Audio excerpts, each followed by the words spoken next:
Welcome, everyone. I will be doing the introductions tonight. Yesterday, President Tessio Levine eloquently spoke of the ongoing geopolitical dramas going on in Ukraine, and that makes understanding the human capacity for violence all the more urgent today. Today, I'd like to note a more local contextual factor affecting the environment of the Tanner lectures. Yesterday, the Stanford community lost one of its members. Reflecting on this tragedy made me reevaluate the way I plan to introduce the speaker this evening. President Tessio Levine provided a formal introduction to Professor Wrangham yesterday. So for today, I will take a slightly more personal tack. You see, Richard was my PhD advisor. Yes, he is the Ruth Moore Professor of Biological Anthropology at Harvard, a position to which he succeeded when our mutual mentor and foundational figure in evolutionary anthropology, Obert retired. Yes, he has a PhD in zoology from Cambridge, where he was advised by Robert Hind, arguably the most important ethologist of the 20th century, at least in the English-speaking world. Hind was responsible for training such luminaries as Jane Goodall, Diane Fossey, Sir Patrick Bateson, and many others. But this isn't the introduction I want to give today. I ask you to indulge me in a brief anecdote that I believe is revealing not only about the scholar, but about the person that Richard Wrangham is. I've learned many lessons from Richard over the 30 years, it's 30 years this fall, that we've known each other, but one sticks in my mind today. When I was a graduate student, long before I had kids of my own, I was a complete idiot about children. You see, I'm from one of these ultra low fertility New England families, and I had literally never had an opportunity to interact with a young child in my life before this meeting. So one day, meeting in Richard's office, his phone rang. He answered and immediately code switched into the kindly sing-song register that an adult speaking to a very young child. On the line was his youngest son, who was probably about 6 at the time. He had called his father because he was very upset about being denied a balloon or some such thing while out shopping with his mother. Richard stayed on the line with his son for a couple minutes, but eventually said he had to go and could talk about it more when he got home. Idiot about children, I said when he hung up. How do you manage to take this 6-year-old drama so seriously? Like, it's just so ridiculous. To which Richard looked me in the face and with a rather grave, almost scolding tone, told me that for a 6-year-old, the balloon and the matters of fairness, of trust, of obligation that are embroiled in his receiving it or not are of the utmost seriousness. And they deserve to be treated with a commensurate seriousness of the adults in his life. I suspect that Richard probably has no memory of this event. Yep.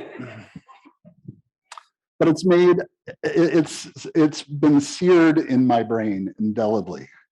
In that moment, my advisor and mentor made me a better father-to-be, a better ethologist, and a better student of the complexities of human social relationships.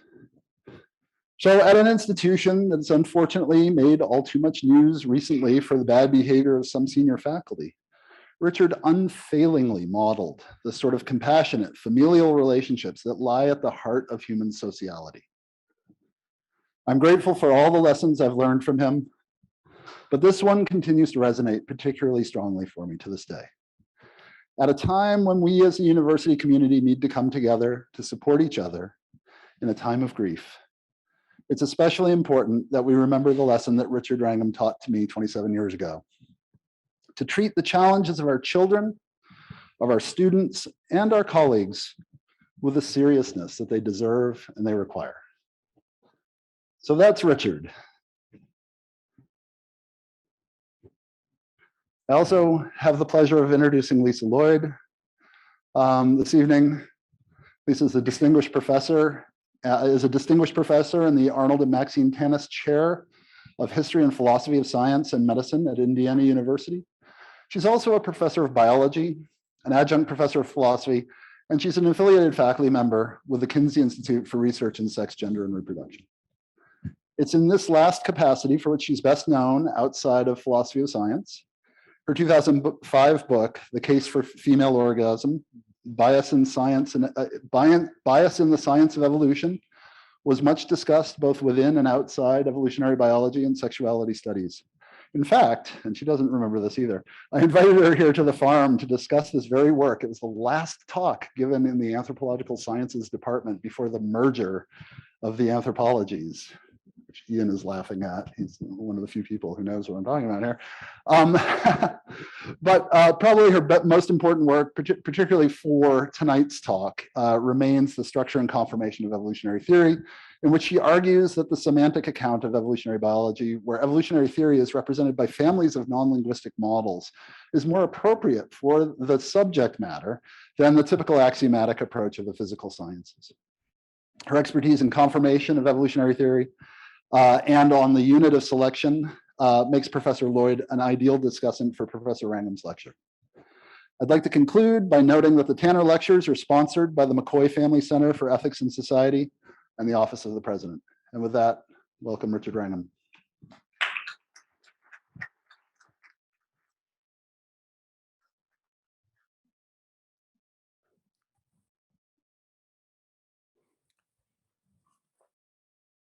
I need a drink after that charming introduction.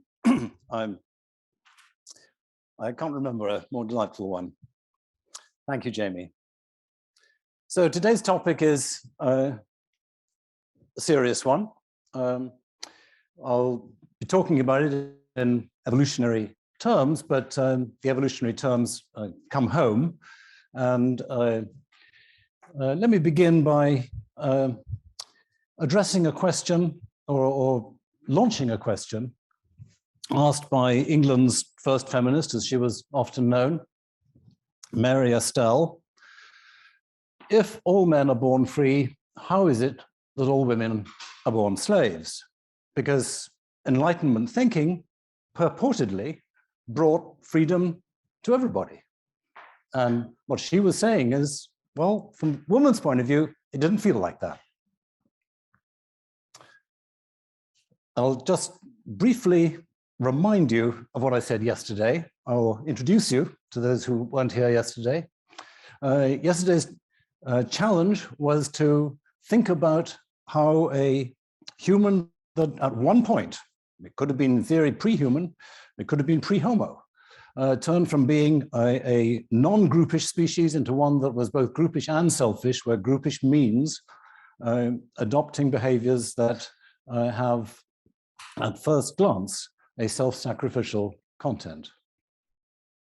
And I contextualize this by emphasizing that in species of old world monkeys and apes, there is invariably in social groups an alpha male, and the alpha male is a problem. If you look at the left-hand column here, you see an index, an arrow showing that we can organize individual males by their ability to win mates or resources by using violence. And this is a strong predictor of genetic fitness, in other words, their evolutionary success. And so in the middle rank, you see in the middle column, you see in non-human primates, you almost always have alpha, beta, gamma, delta, and so on, organized in pretty much a linear hierarchy.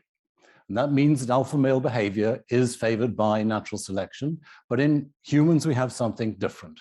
We have something more like an egalitarian structure, but not all the males are necessarily in the top rank, and there may be gamma males below the beta males who are cooperating. Okay, so in humans, we have this egalitarian set of relationships among males. There are leaders in some societies. Of course, that complicates things. And what I suggested is that what we have in humans is a special situation as a result of an event which we can tie, I think, to around 300,000 years ago, a little bit earlier, actually, which meant that probably as a result of language getting sufficiently sophisticated, individuals were able to get sufficient trust in each other to kill the most intimidating individual in the group because he was taking the resources from other males. And in killing that, then a number of different things happened. Also on the top row here, I drew attention to the evidence for self-domestication in humans, defined as the reduction in reactive aggression, the propensity for reactive aggression. And then in the next row down, we see that once you have a male alliance, gaining the power to kill anyone, then that alliance is in a position to set group norms that will benefit the alliance. And that can go in two ways: by rewarding prosociality and punishing antisociality, you can get groupishness that is unique among the primates. You can argue whether or not groupishness occurs in social insects. And on the bottom line is the topic that I want to talk about today, societal patriarchy, where the idea is that the alliance is able to set norms that are not necessarily beneficial for everybody in the larger group, but only for the group themselves, of the individuals who are setting the norms, so that females and males outside the alliance are going to be dominated, and that is what you would characterize as societal patriarchy. And I saw this logic without knowing much about patriarchy, and then what I want to tell you today is the story of what I found after thinking about this dynamic. So I'll organize it by, first of all, defining what I mean by societal patriarchy and looking at its occurrence. Then we'll look at traditional explanations for patriarchy. And as I'll point out, there really haven't been any directed at societal patriarchy. And then we'll talk about the male alliances and summarize. Okay, so the critical key, I think, is to distinguish two types of patriarchy. In feminist philosophy, there's been a lot of worry about whether or not patriarchy is a useful word at all. And up to about 10 or 12 years ago, I think a lot of people were just saying it's not particularly useful because it covers such a multitude of sins. It is not a universal unchanging feature. We need to dissect it somehow. But then starting in 2009 and subsequently, as I see it, there's been increasing people willing to say that it's actually useful to divide the patriarchy into these two types. And so what are they? Defining domestic patriarchy. Here's Susan Rogers: informal relationships within the face-to-face community such that individual men dominate individual women. And the critical point here is that women's power is often quite important. So Susan Rogers says it's at least as significant a force in everyday life as formalized, authorized relationships and power. She talks about women's power being derived from three different things. She's looking cross-culturally. One is the relationships within the household. Another is the relationships that women have across households. And in some societies, women can have powers attributed to them from the supernatural. So the result of this is that domestic relationships include a wide range of relationships. If you just think about the people you know.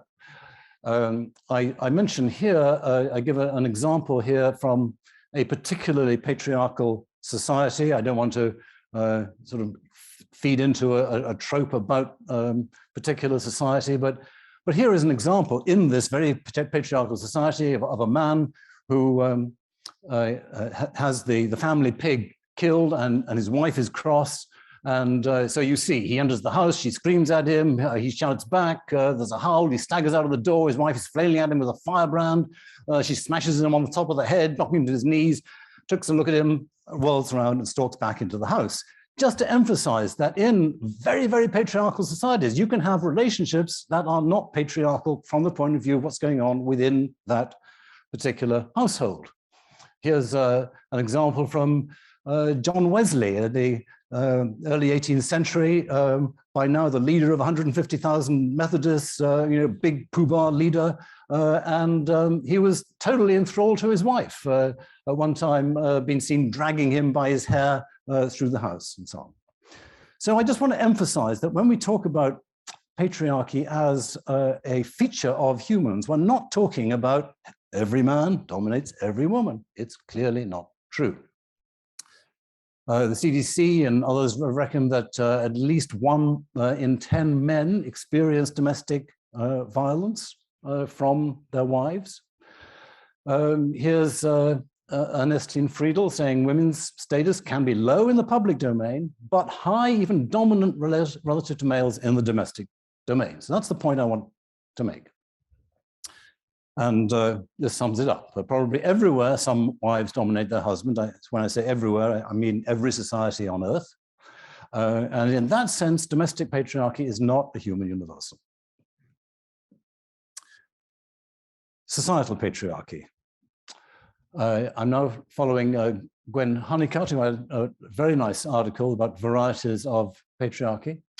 And after her, called it institutional arrangements that privilege males such that men as a group dominate women as individuals or as a group. And it turns out that you can find other people who have used this definition. I didn't realize that anyone had at the time I was developing this, but you see here 3 other divisions which are essentially identical, I think, to these 2 forms of patriarchy. So I want to say that societal patriarchy is a human universal. And let me cite, first of all, a 1974 book on women, culture, and society, where the introduction says male as opposed to female activities are always recognized as predominantly important, and cultural systems give authority and value to the roles and activities of men. And this is a book in which all of the authors were women, and many of them very outspokenly feminist. So no one is saying this out of pleasure.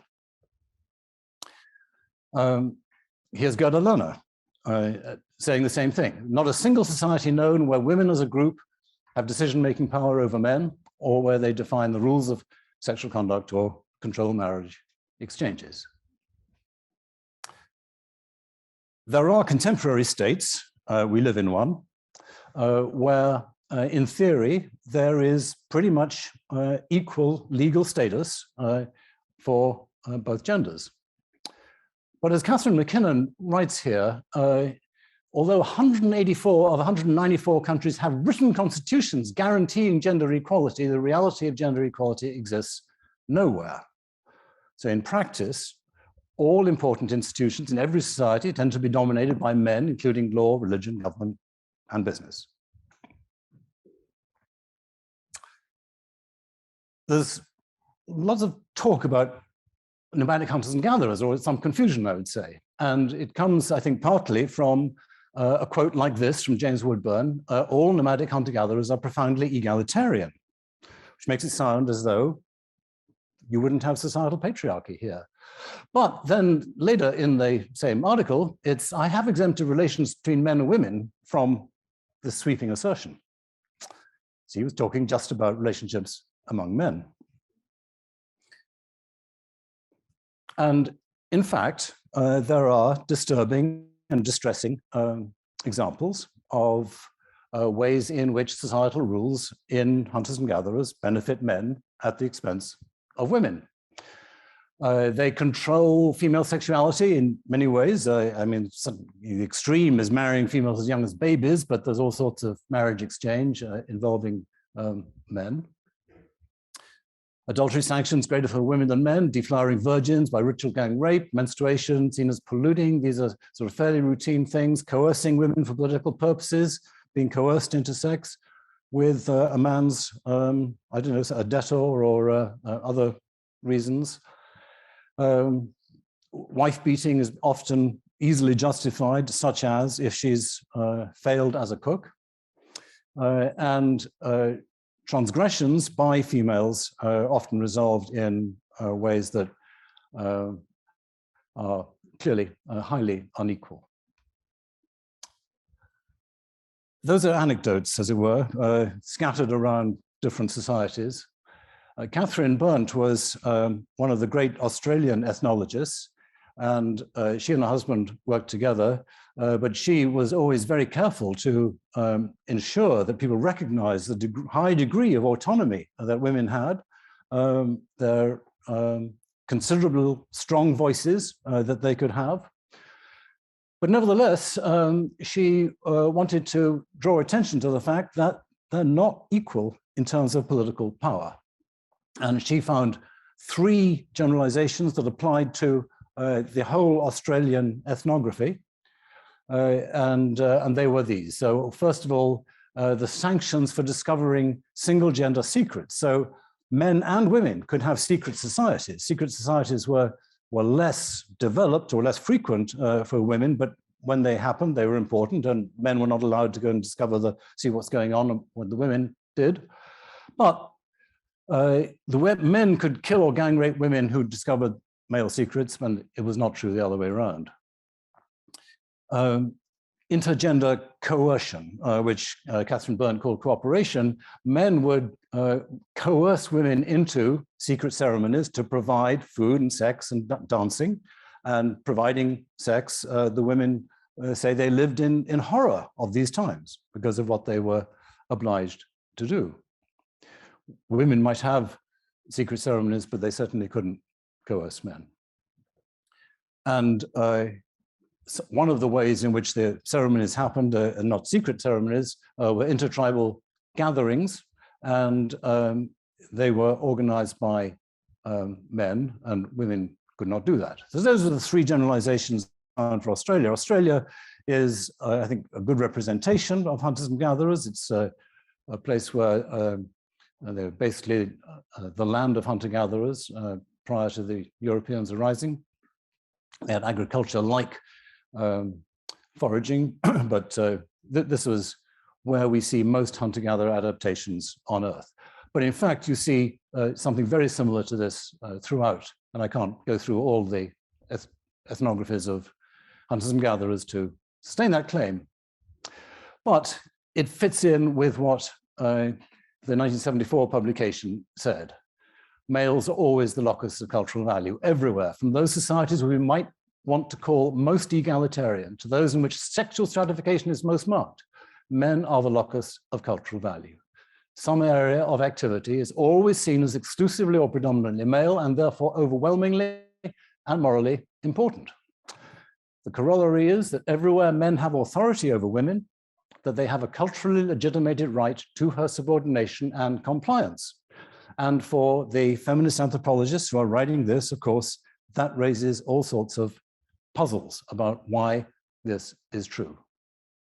And one of the puzzles is that it's much more extreme than you find in primates on the whole. So males in non-human primate species, they're not always socially dominant to females. Even when they're bigger than females, they're not necessarily socially dominant, as famously in bonobos. And they don't control females that much. They don't control their movements. They don't control access to resources. And Barbara Smuts, in a brilliant analysis of the origins of patriarchy, looking at humans compared to primates in great detail, emerged with this question: why is it that human male dominance is so much more pervasive and elaborate than male dominance in other species? So that is the question that we'll just now look at through traditional explanations.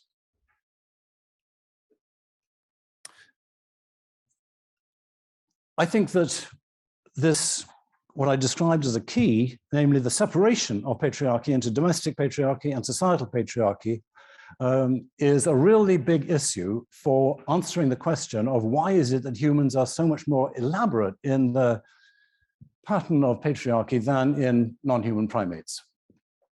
Because even though you have a number of people who have discussed the fact that it is useful conceptually to divide patriarchy into these 2 types, nevertheless, I'm not aware of anybody who has actually addressed them separately from the point of view of trying to understand why they occur. So, not discussed separately by theorists, societal patriarchy, despite the fact that, as we've seen, it's universal, obviously it depends on institutions, and it's a very strong predictor of women's subordination. Now, I'm saying it's useful to separate these conceptually. I've got strong arrows uniting these here together because obviously they're very closely influencing each other. The societal patriarchy will give a man a sense of license that he needn't be too worried if he beats his wife, perhaps. The men who wish to dominate their wives are going to be the men who contribute to defining and organizing societal patriarchy. So I'm not suggesting that these are completely independent, they're not. But nevertheless, they are different in the ways that we've described. So I'm going to say that there are three major theories, and the most popular, the most common in the literature, is the idea that male-male competition for females leads to males controlling females, which generates within the household of a male who achieves this, a domineering relationship with his wife. And then that generates societal patriarchy because the men reproduce in society as a whole the relationships that they have found suit them within the household. So this goes right back to John Stuart Mill and Engels and all sorts of other people. Here is, I think, one of the great theorists of this area, Catherine MacKinnon, saying the sphere called private, the domestic, has been extensively found to be perhaps the crucible of gender inequality, notably with the patriarchal family and then labor stratification, feminization of poverty, denial of reproductive control, by now we're in institutional areas, and male-dominant stereotypical sexual practices and rape, ringed with rape myths rationalized as love or culture. So she's putting it all together, but it starts in that view with domestic patriarchy. And various kinds of explanations are offered for domestic patriarchy happening, which, as we saw, is not a universal. Men are bigger than females on the left, males are more aggressive than females, females are tied by giving birth. But there are various kinds of objections to these suggestions. With regard to physical strength, people point out that some men are relatively frail compared to their wives. Some women are very strong, but they don't end up necessarily in a dominant position. Bonobos undermine that because you have bonobos being often dominant to males and yet not as strong as the males.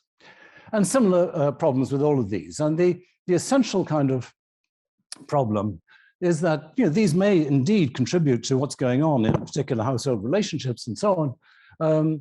But other species have these phenomena. And so these kinds of possible explanations are not in a position to explain human exceptionalism, and they don't address the problem that I'm identifying as important, which is societal patriarchy. I'm not suggesting that domestic patriarchy isn't important. I'm just saying this is a question for today.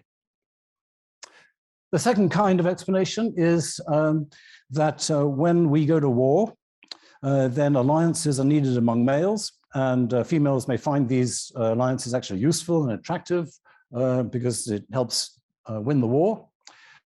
And so those male alliances end up being responsible for some kind of blurred relationship between domestic and societal patriarchy. And there's certainly evidence that this is important in some ways. Here's an example from Papua New Guinea, where it was observed that when warfare was suppressed, then you had a great reduction in the degree of patriarchy. Men began sleeping with their wives instead of being in the men's house, where all sorts of political organization happened that wasn't necessarily good for the women. Sacred flutes are burned and men's houses are largely abandoned and so on.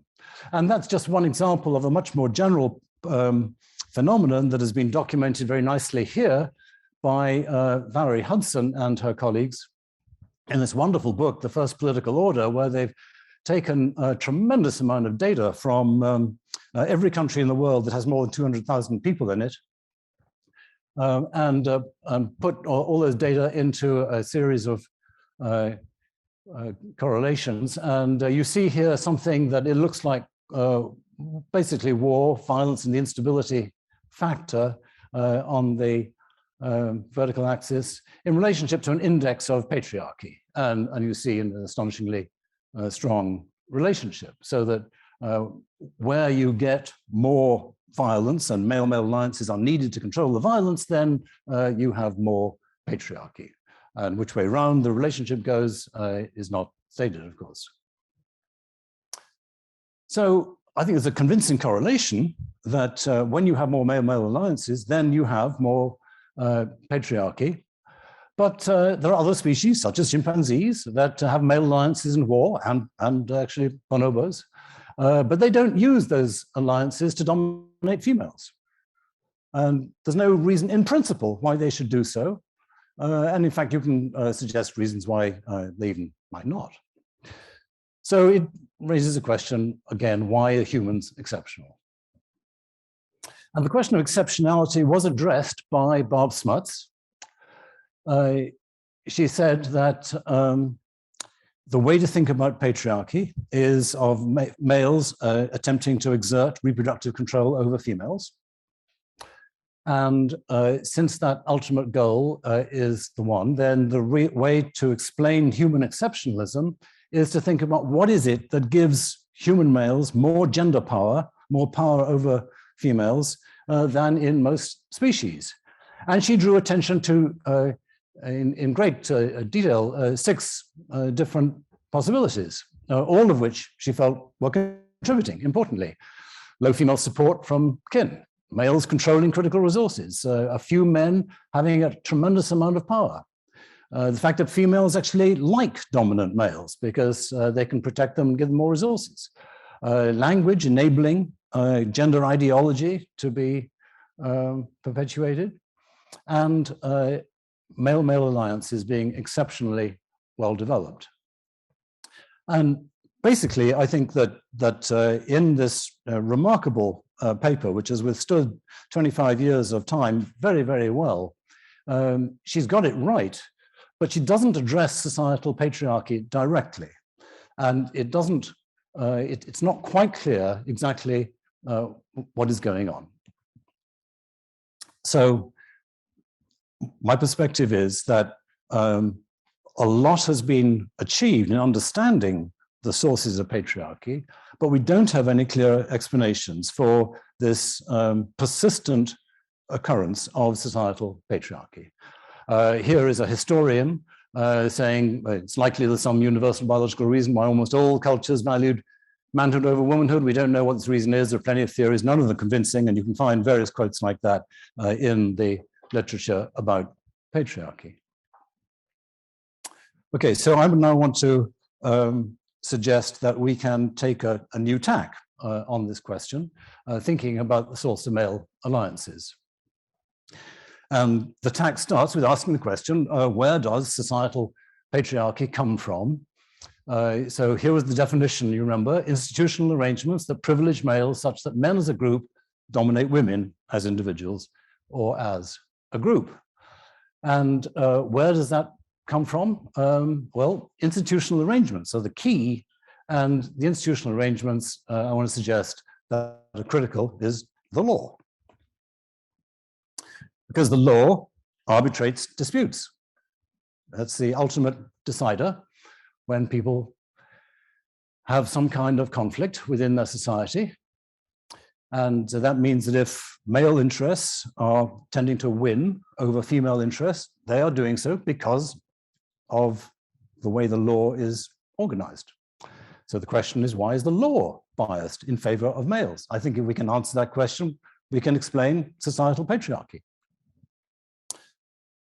So I want to propose that the law has evolved as a system of alliances among males. And maybe this is a leap too far for you, but I'll try and justify it, that it begins with that initial set of alliances that I spoke about yesterday to kill the alpha male, which means we go back to 300,000 years ago. And in order to sustain this idea, I'll ask whether or not law is a cultural universal. Is it always dominated by males? Do males monopolize the ultimate resolution of the conflict, which is to kill those who are too much of a nuisance for society? And do they benefit by benefits that the law distributes to the group as a whole, as well as by subordinating females, as well as, by the way, other males? So you can imagine I'm going to answer yes to all these questions. So is there always law? Well, amazingly, this was not an agreed topic only 50 years ago, something like that. Because if you define law by codes and rules that are written down and so on, then it's only a few thousand years old. And people used to say, well, law was invented by the Sumerians. But the great legal anthropologist, Leopold Pospisil, who died at the age of 98 in, I think it was November or October, he found otherwise. He said procedural law is a human universal. So this is law based on norms, principles from rules and precedents that settle conflicts.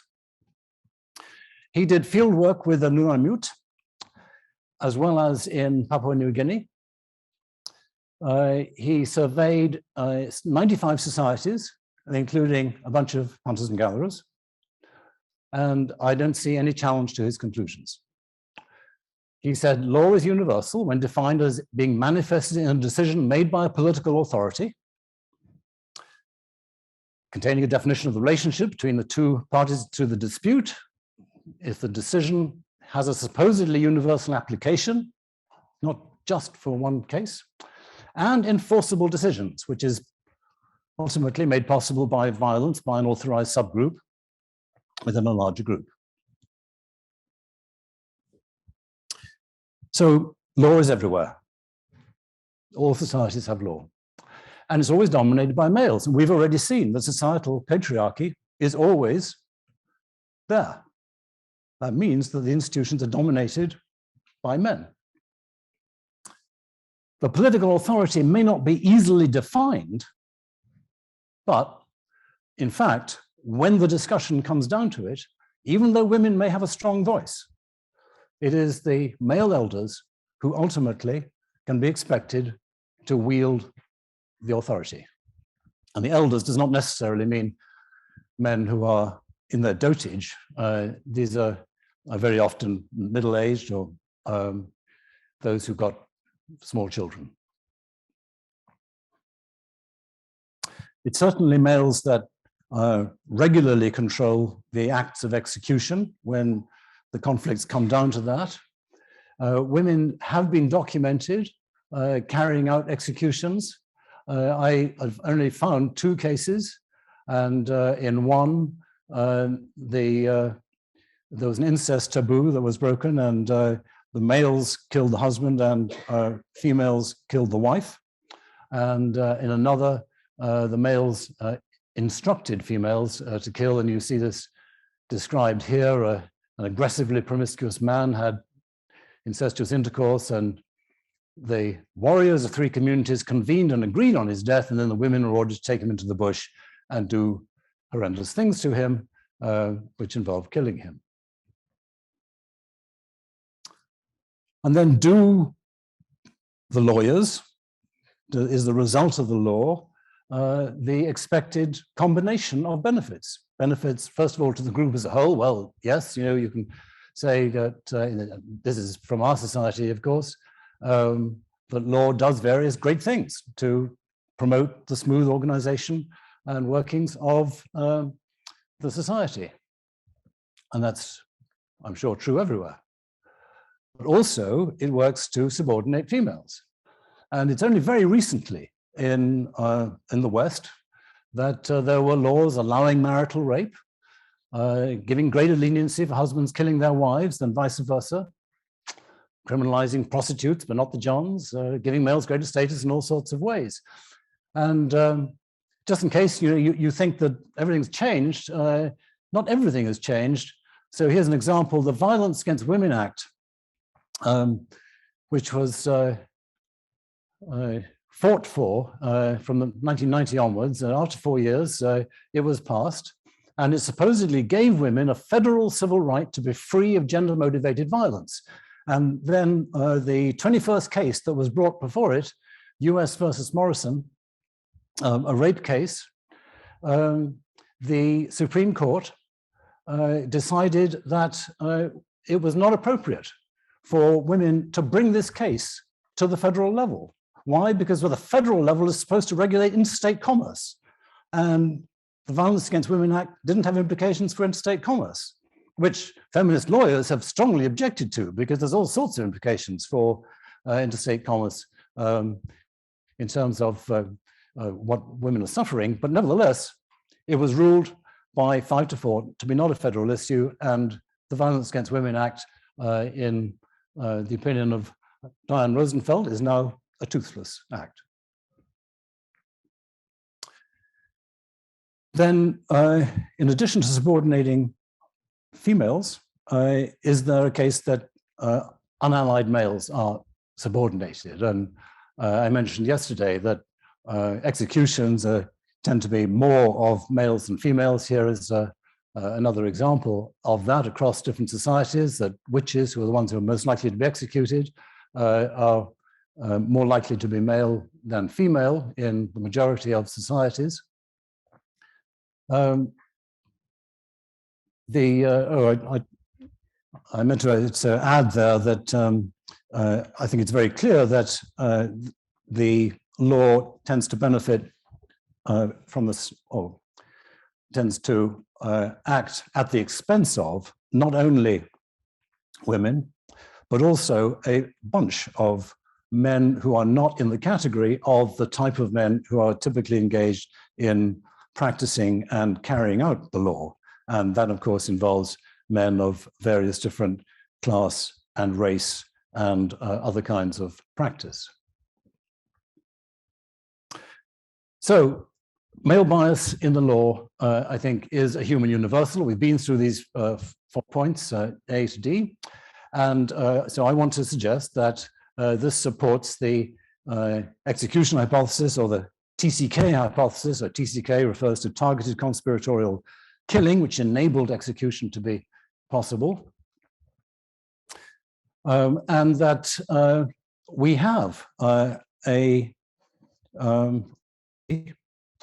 from what I think self-domestication evidence points to, starting at 300,000 years ago, where a male alliance with the power to kill judiciously can imprison or kill violent men, leading to self-domestication. It can set selfish group norms, leading to what we might call civility, what Sigmund Freud would call civility, and to societal patriarchy through subordinating females and unallied males. So the hypothesis, to be explicit, is that law is the direct descendant of the beta male alliances that conspired to kill the alpha males. From that time in the Pleistocene, we don't know exactly when, to the present, the male alliances have used their power of life and death over everyone in the group to serve the selfish goals of the beta males. And law thus generates both group benefits and societal patriarchy. In support of that, or consistent with it at least, I would say that it remains the case cross-culturally that the primary concern of the law is control of violent males who are rivals to the lawmakers. In thinking about the justification for this, rather big claim, I suppose, that the law now is the descendant of what happened 300,000 years ago, I would say that if, in fact, male alliances did emerge 300,000 years ago and had the effects that we've said, then it's hard to imagine why they would ever give up that power. Once they evolved the ability to control others, how could they ever give it up? Only if it was taken from them.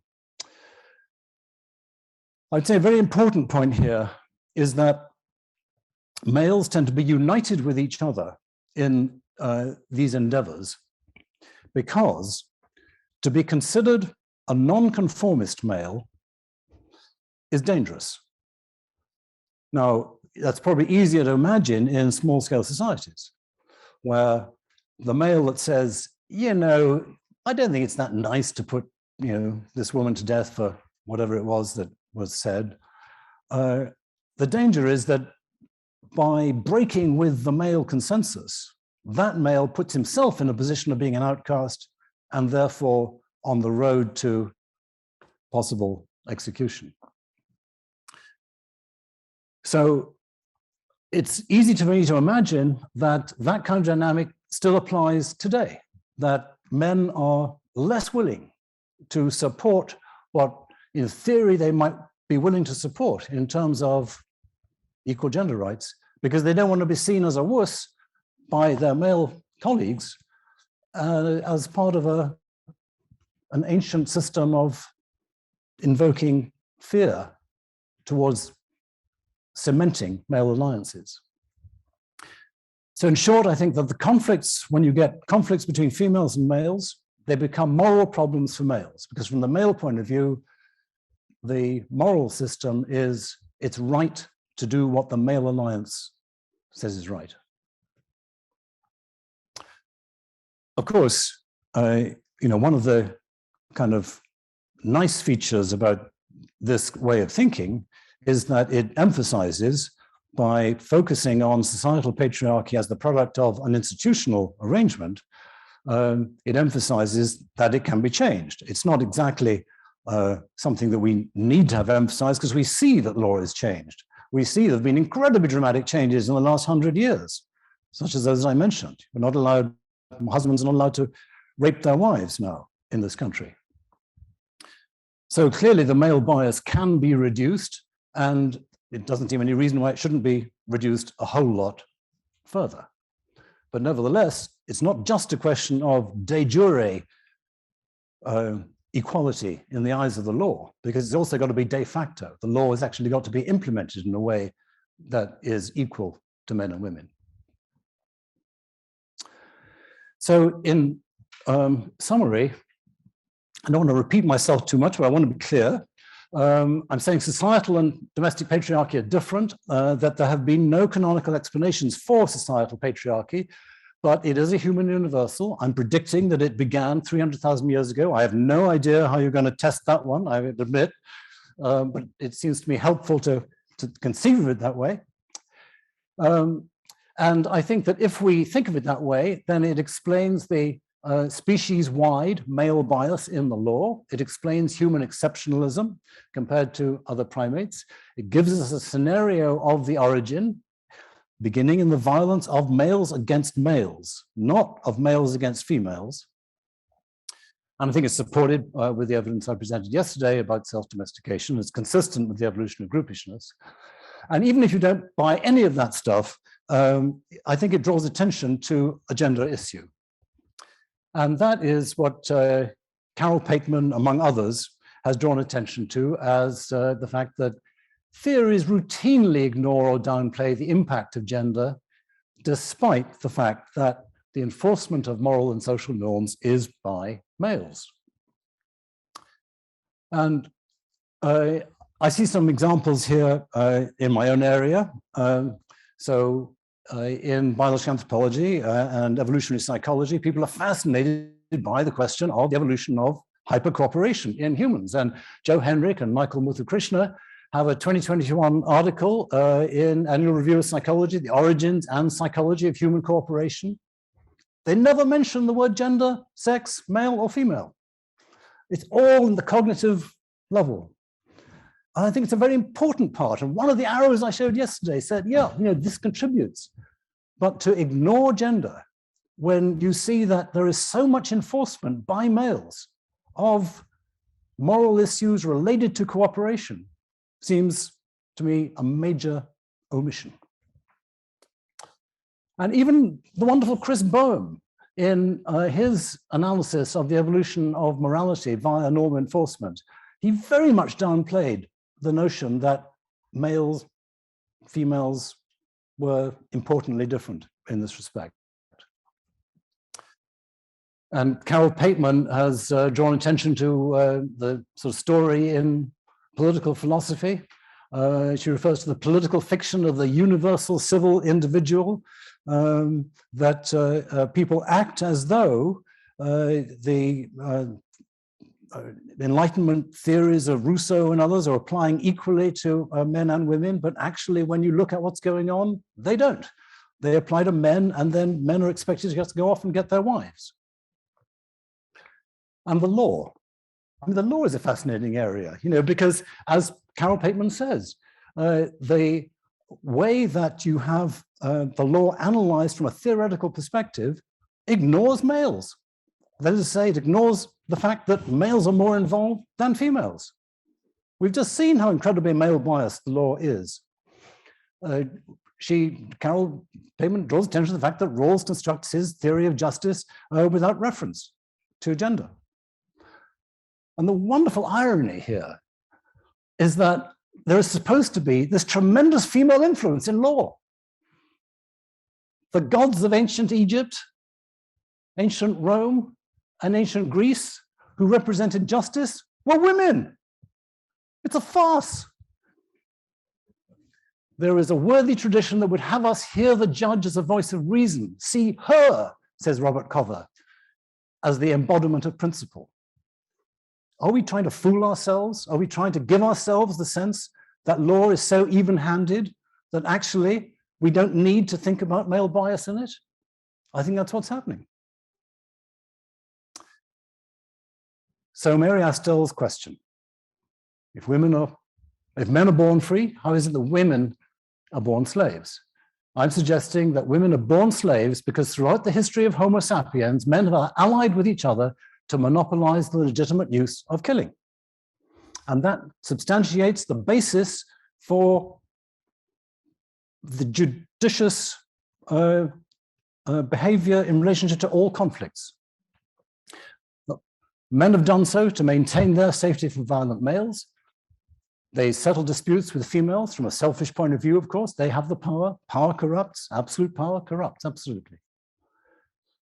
And in doing this, the men discriminate against men outside the dominant class, whether they be homosexuals, Freemasons, other races, lower classes.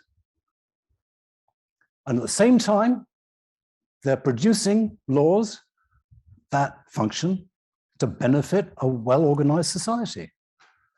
And we, as members of the society, look at the law and are grateful for that. And I think we forget the tremendous male bias that is part of it. So just coming back to themes introduced yesterday, I argued that humans have something special. Homo sapiens in the middle row here are the species that has both groupishness and selfishness. Animals don't have groupishness and selfishness in general. And I argued that non-sapiens Homo didn't have groupishness.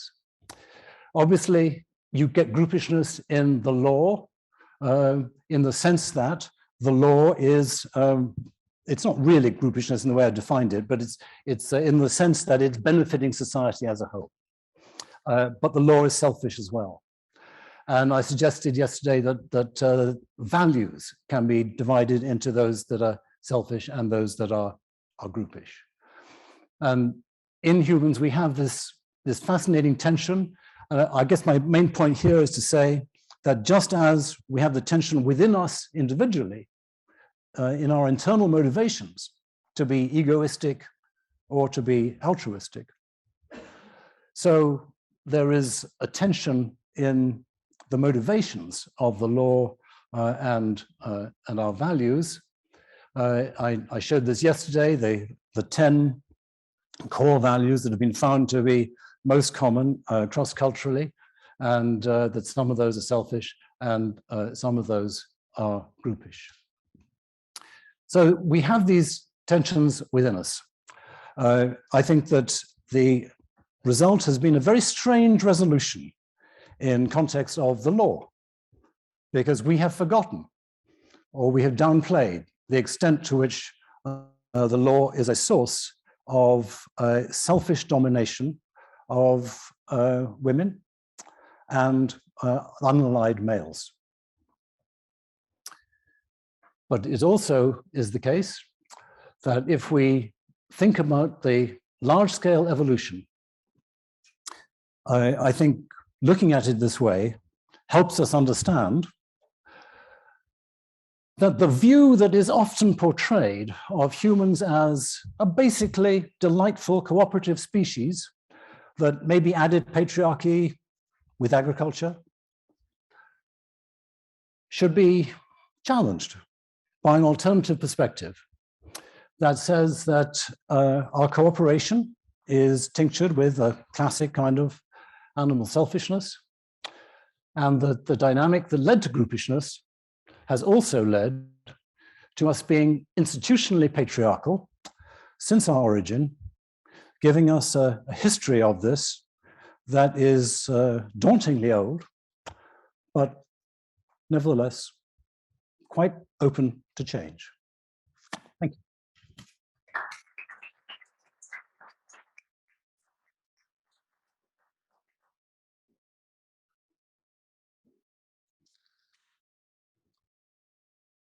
While you're coming up, Lisa, I'll just say thank you again to the organizers and the discussants and multiple collaborators.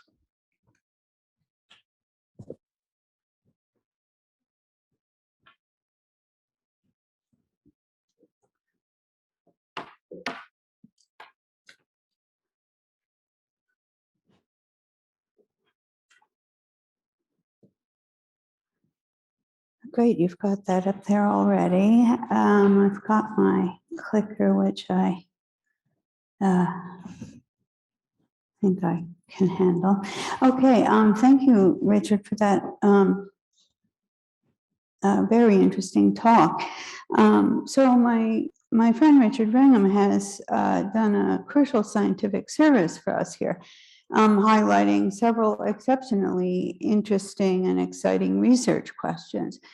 I will now, as do my duty as a analytic philosopher of science, raise some further questions we might address in pursuing these very significant evolutionary projects. Here are two questions I'm going to talk about today.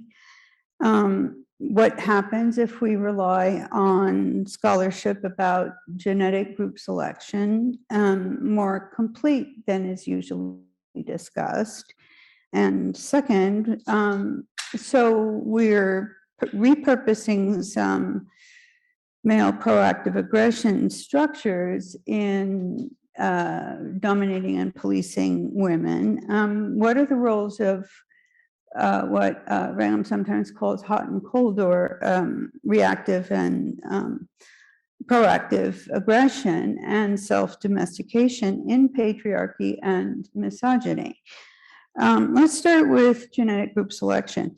As a key motivation in the logic of Wrangham's offering his theory of murdering male coalitions, it's that such groups were required to explain something set up as an evolutionary mystery that we can see here.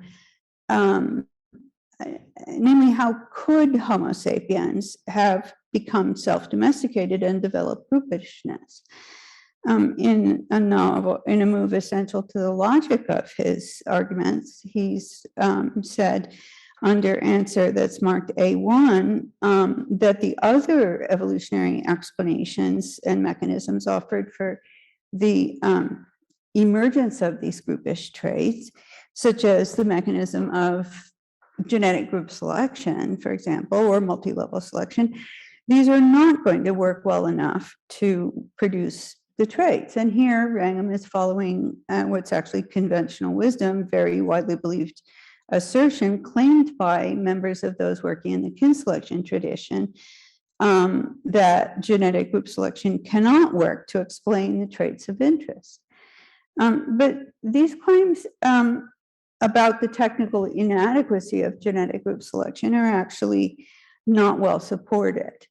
And they're not accurate, even though that is actually the common view shared across the entire field of human evolutionary science and most of animal behavior today. What's actually shown in what I take to be the relevant genetics literature which is never cited, never discussed in these contexts.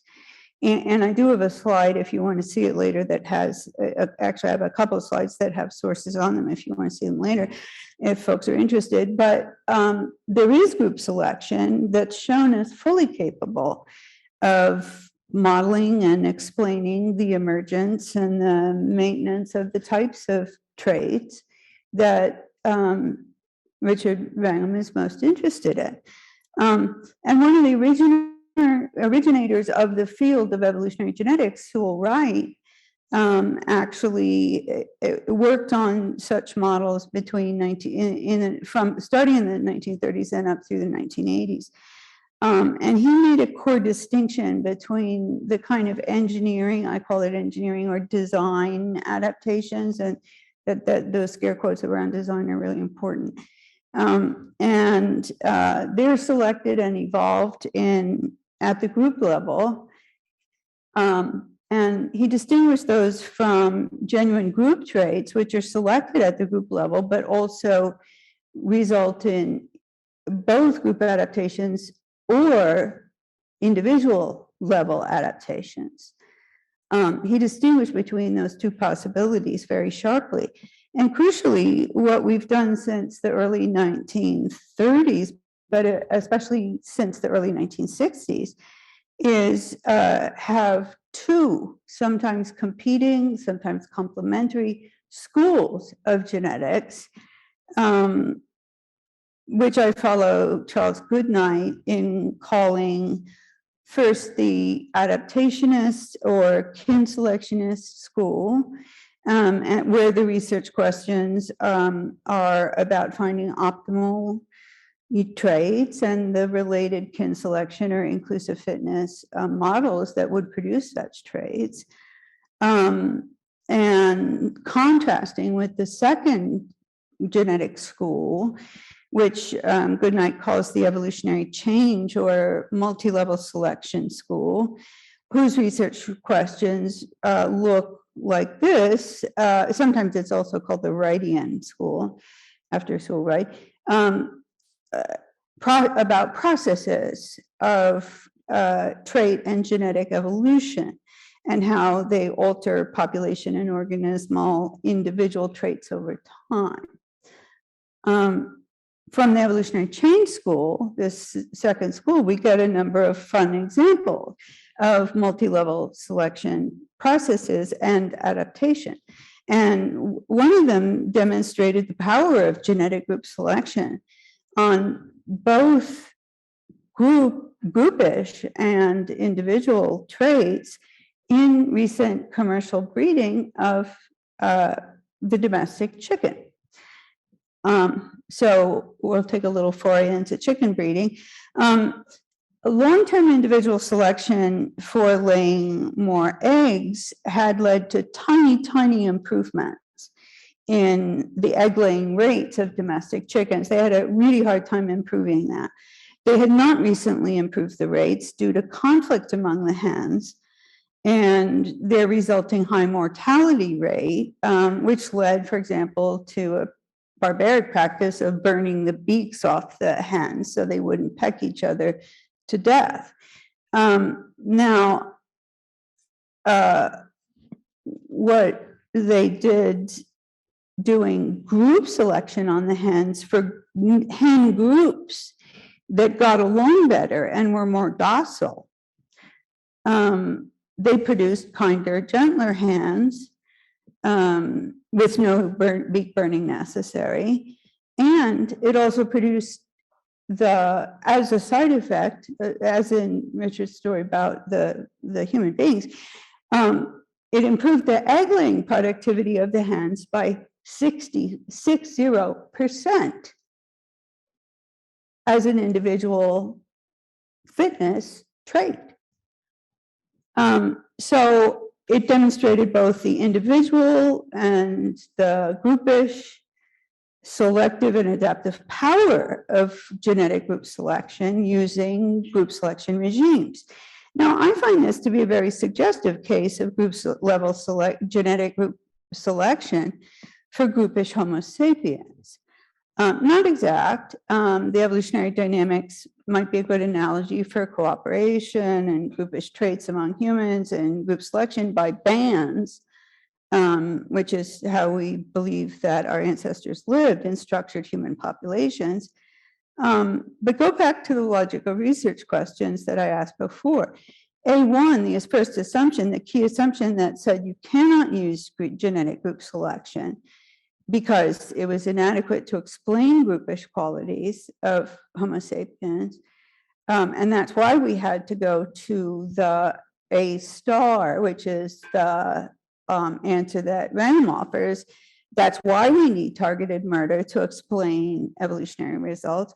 But the assumptions in A1, that's based on a misunderstanding of, not committed by Richard, but by all of the kin selectionists, a misunderstanding of the evolutionary change genetic school theory and facts.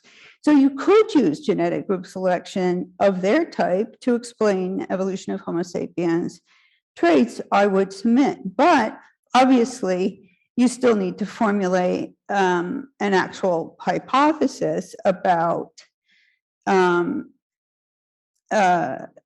group selection. And we need to consider our friend's murder hypothesis up against plausible genetic group selection hypotheses that would need to be detailed and developed, and then compared side by side as far as supporting evidence goes. I'm not saying that this is a done deal, not at all. It's just a suggestion about where the logic of the argument stands.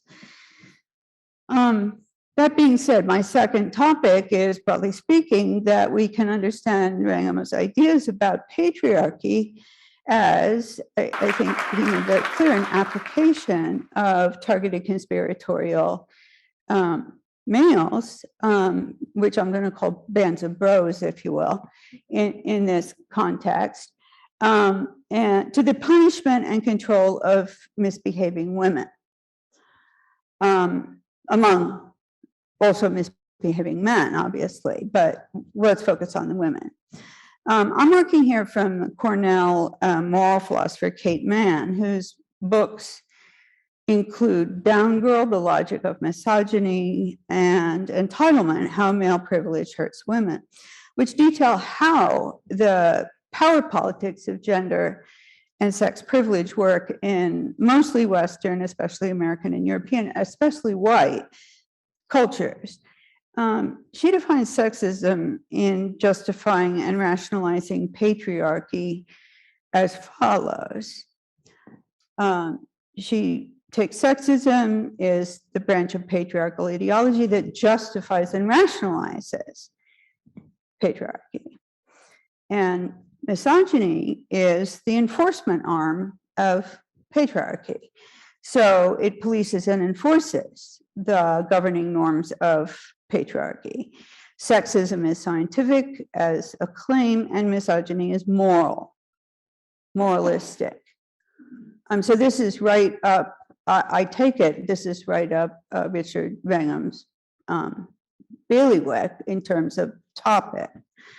And using moral philosopher Mann's analysis, I picture the application of Wrangham's targeted conspiratorial males to the punishment and control, that is the misogynistic policing and enforcing, in Mann's words, of misbehaving women through the enforcement of sexism. Forms of misogyny show up morally in a variety of ways, including when, for example, a woman takes on roles usually allotted to men. When Mann writes, quote, there can be a hoarding of certain positions of presumptive moral approval and admiration for the men who have been its historical beneficiaries. She says that women who compete for these roles will tend to be perceived as morally suspect. in at least three main ways. She'll be seen as insufficiently caring and attentive with respect to those in her orbit who are vulnerable. If you're a professor, picture your students, illicitly trying to gain power that she's not entitled to, think of a promotion or a grant, and morally untrustworthy given the other two kinds of role violations as a woman. I actually saw this and I couldn't believe it because it was almost a word for word perfect description of my chair's last evaluation of me.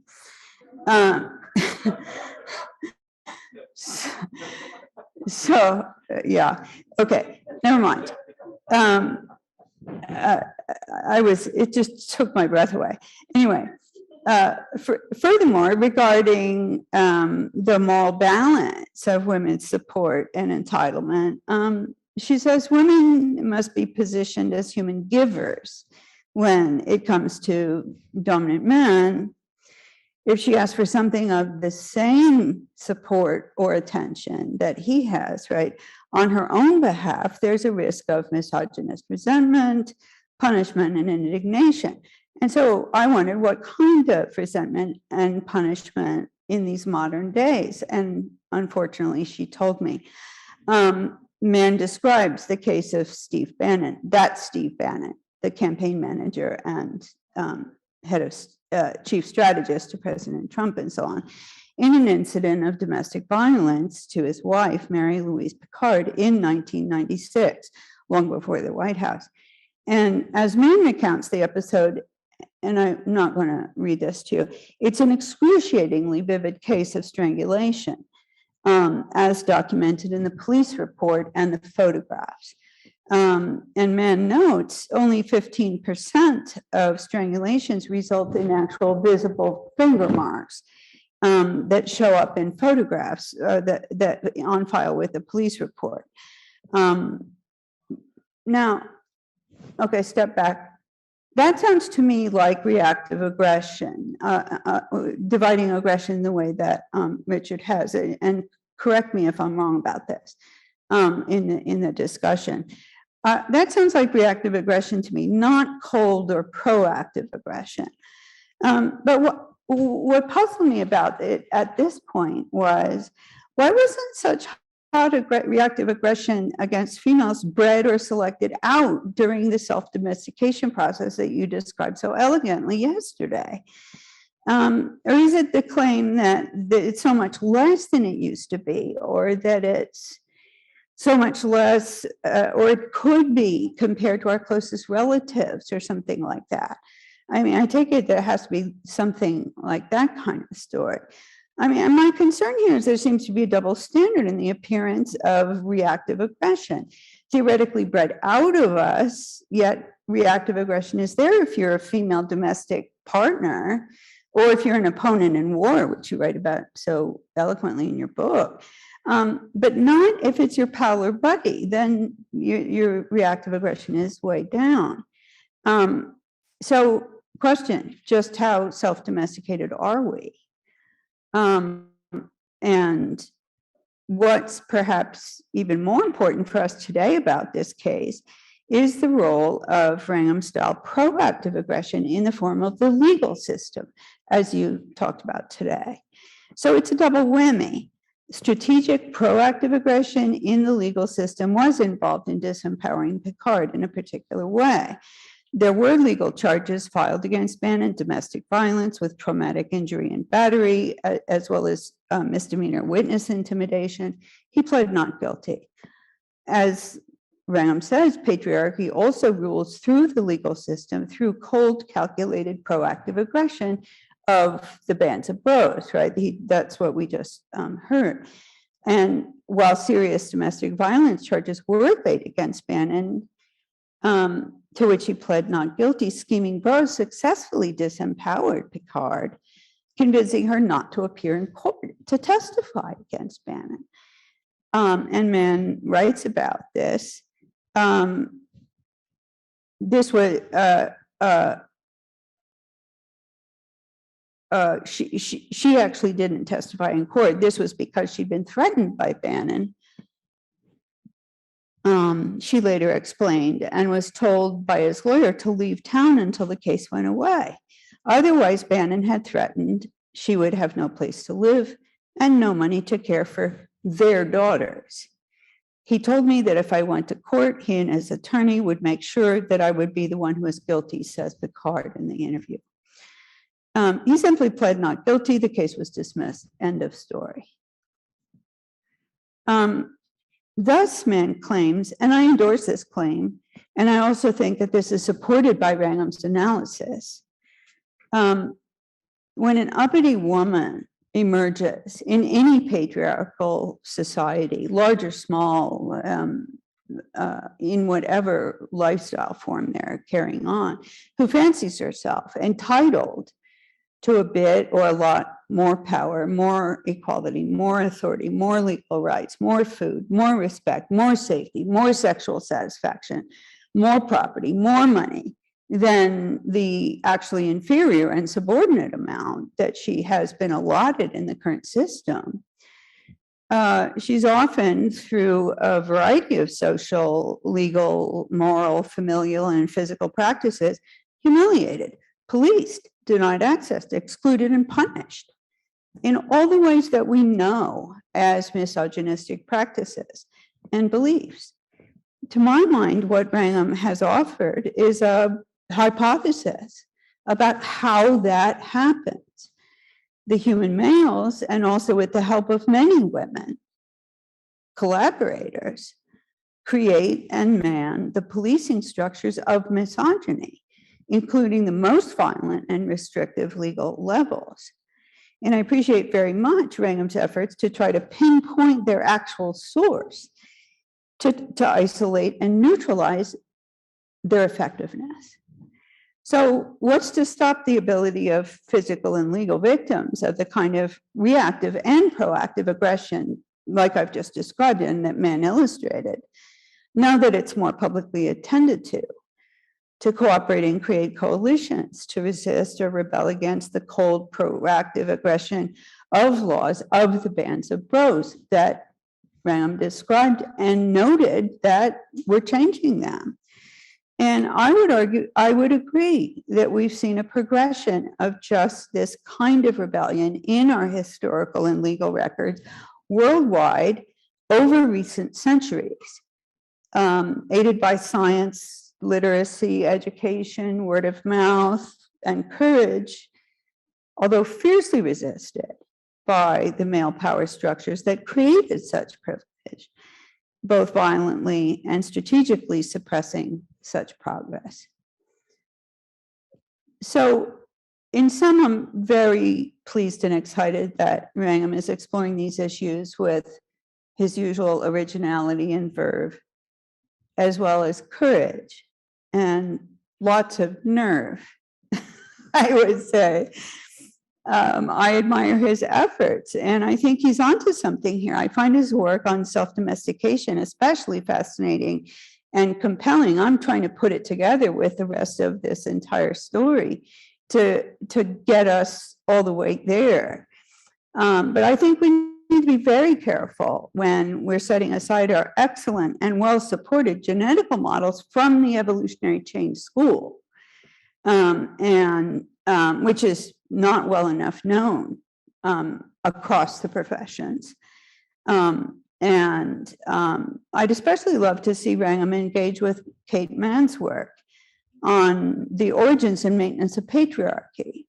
And as Wrangham encourages us to do now with such exciting and provocative ideas, we need to do much more work to understand how we got here and where we could go next. Thank you. So, thank you very much, Lisa, Richard.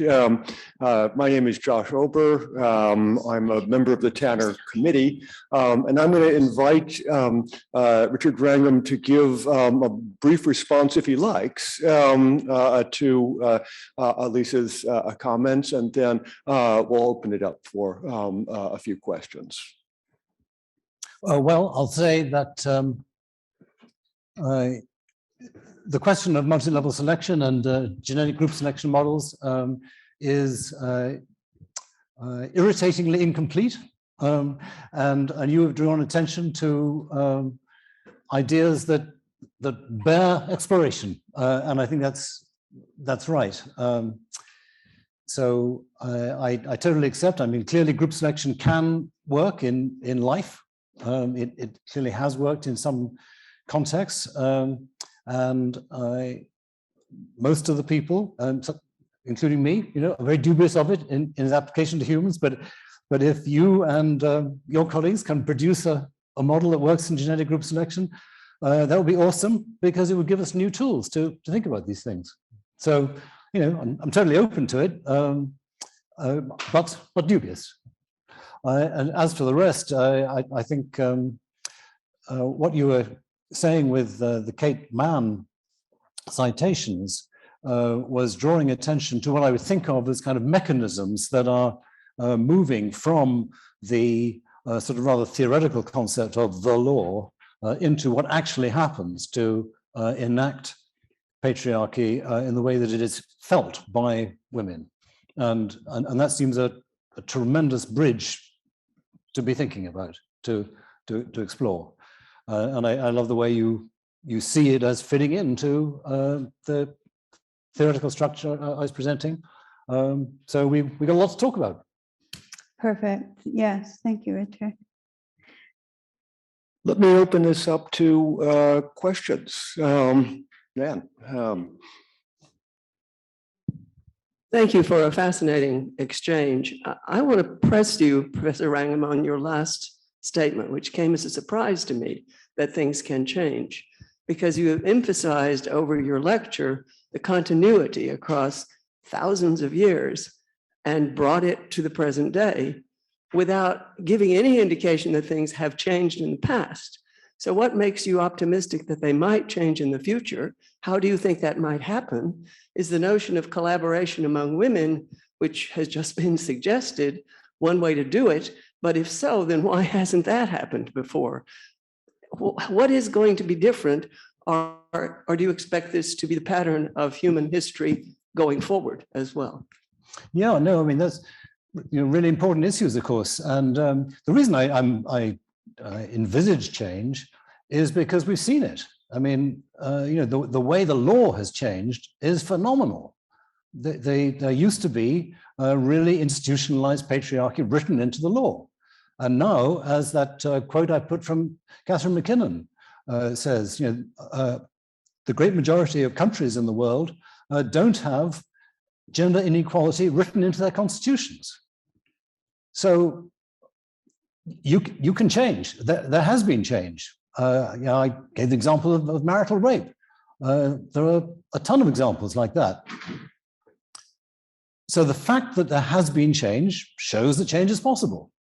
Now you're saying, okay, what's the roadmap? Where do we go? And I think you're right that female-female alliances seem tremendously important in this respect. I would have thought that one reason for thinking that more change is liable to happen in the future than in the past is because it, first of all, increasing education and awareness will give women and non-patriarchal men the sense that change really is possible. You've got to have a concept of the possibility. And secondly, it is much easier for women to communicate with each other than it used to be. I mean, there was a time when, 100 years ago, 200 years ago, when women were stuck in households with very little ability to communicate with each other, and the ability to communicate, whether it's through social media or whatever else nowadays, means that it is possible to generate alliances in totally new ways.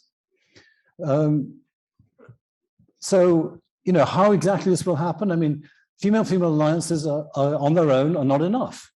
We kind of saw that with the ERA, because you get defectors. You get women who have the advantage, who obtain an advantage by siding with men. So, you've got to work out the dynamics of how to work with gender relationships, positive gender relationships, as well as relationships among women. So, the answer is I have no idea to your question, but it seems to me that there's every reason to think that if society continues, being able to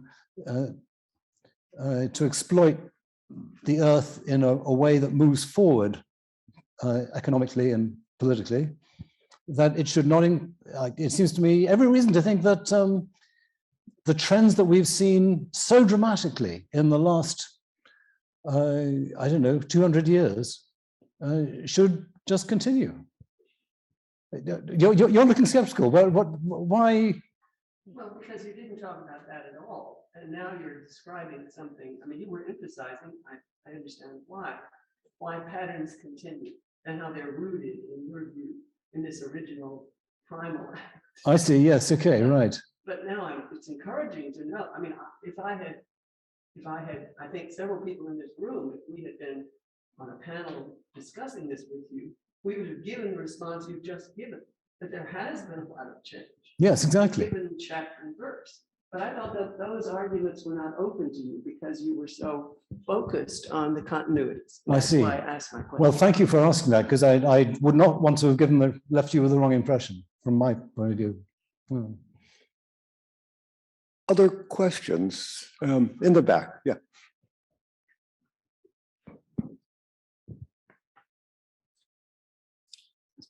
So I have a related question about where the source of confusion may come from, which is the language of human universals. So it seems odd to make claim after claim saying patriarchy is a human universal, and then at the end saying it's possible to change. Normally take, for example, like the language instinct, maybe it's been debunked by now, but there are claims that there are some universals that you think it's odd to say that a language instinct could, for instance, be changed by a cultural adaptation or cultural difference.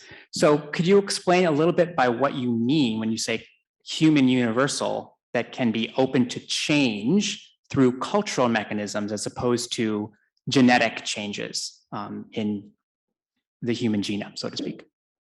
Okay, well, thanks. So that's an interesting comment on the use of words, as you say. I personally see no conflict at all between saying that something is found in every society on Earth and that in the future it won't be. There's no internal assumption I have that universality means absence of change.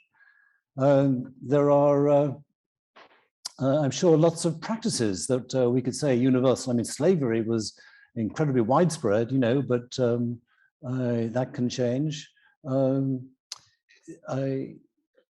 I guess what you're pointing to is that people come to discussions with preconceptions about what words mean. And I should emphasize that when I say something is universal, all I mean is you find it everywhere.